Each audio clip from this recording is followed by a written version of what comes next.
देश के सबसे बड़े सूबे की सबसे बड़ी पार्टी एसपी और यूपी में दो लड़कों की जोड़ी ने किया कमाल। में पैसा पहुंचे जिससे थोड़ा बहुत जीवन स्तर इनका भी अच्छा हो। नरेंद्र मोदी की डिबेट से क्यों डरते हैं? क्योंकि वो सच का सामना नहीं करना ना, चाहते। पूरा उनका झूठ का गुब्बारा है। वो बीजेपी और बीजेपी के लोग मन मर्जी से चलते हैं, अपनी मर्जी से चलते हैं और उनको लगता है कि डिस्कशन की कोई जरूरत नहीं है क्योंकि वो सब कुछ जानते हैं। डेमोक्रेसी में जितना डिस्कशन होगा। 2024 के लोकसभा चुनाव में उत्तर प्रदेश ने कई कहानी लिख दी, जिसमें जीत अखिलेश यादव के नाम लिखी तो हार बीजेपी के नाम रही।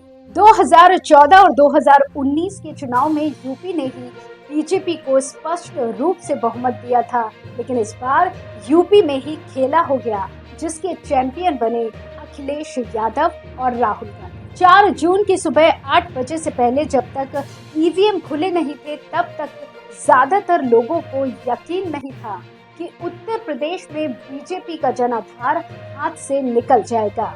उत्तर प्रदेश में साइकिल को पंजे का साथ मिला तो साइकिल की रफ्तार इस कदर तेज हो गई कि यूपी से बीजेपी की किलेबंदी ही तोड़ दी। जिस उत्तर प्रदेश में बीजेपी के लिए कोई 50 कम सीटों की कल्पना नहीं करता था, उसी उत्तर प्रदेश में बीजेपी 40 सीटें पार करने के लिए भी परेशान रही और अखिलेश यादव की समाजवादी पार्टी यूपी में सबसे बड़ी और देश में तीसरी सबसे बड़ी पार्टी बन गई।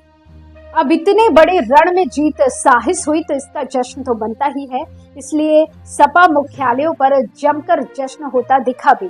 अखिलेश ने इस रण में खुद को अपनी रणनीति को सही साबित किया, बल्कि उनके भरोसे इस बार यूपी में कांग्रेस भी 7 सीटें हासिल करने में कामयाब रही।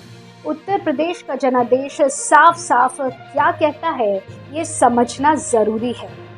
बीजेपी अयोध्या की सीट हार गई, यानी कि राम मंदिर का मुद्दा नहीं चला।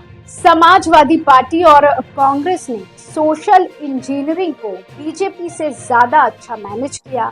अखिलेश ने सपा को मुलायम सिंह वाले युग में लाकर खड़ा कर दिया। कांग्रेस का वोट सपा में और सपा का वोट कांग्रेस में डाइवर्ट हुए। उत्तर प्रदेश से 6 मंत्री सीट बचाने में नाकामयाब रहे। मोदी योगी की जोड़ी करिश्मा नहीं कर पाई। मैनपुरी लोकसभा सीट से समाजवादी पार्टी उम्मीदवार डिंपल यादव ने कहा कि मैं मैनपुरी की जनता का धन्यवाद करना चाहूंगी कि उन्होंने समाजवादी विचारधारा का समर्थन किया। उत्तर प्रदेश की जनता ने बीजेपी को सबक सिखाने का काम किया है।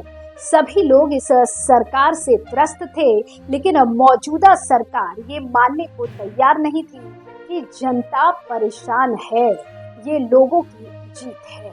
हर बार कहा जाता है कि दिल्ली का रास्ता उत्तर प्रदेश से ही होकर जाता है, वो बिल्कुल सही है। इसलिए इस बार दिल्ली में गठबंधन की सरकार है और रोड़े कम नहीं है, जिसने बीजेपी का रास्ता 272 की मंजिल से काफी पहले रोक दिया। उत्तर प्रदेश में चुनाव प्रचार के तरीके ने भी काफी ज्यादा अंतर पैदा किया। बीजेपी ने बड़ी रैलियां और अभियान चलाया तो सपा और कांग्रेस ने स्थानीय समुदाय तक पहुंचकर अपनी बात रखी। नुक्कड़ रैलियों और छोटी जनसभाओं ने माहौल बदल दिया। ये सच है कि 2024 में यूपी का जनादेश 2 लड़कों की जोड़ी के नाम रहा, जिनकी रणनीति को बीजेपी तोड़ नहीं पाई। लेकिन इसके साथ ही बीजेपी के लोग ये कह रहे हैं कि वोटर को वो बूथ तक पहुंचाने में नाकामयाब रहे, उनके घरों से नहीं निकाल पाए।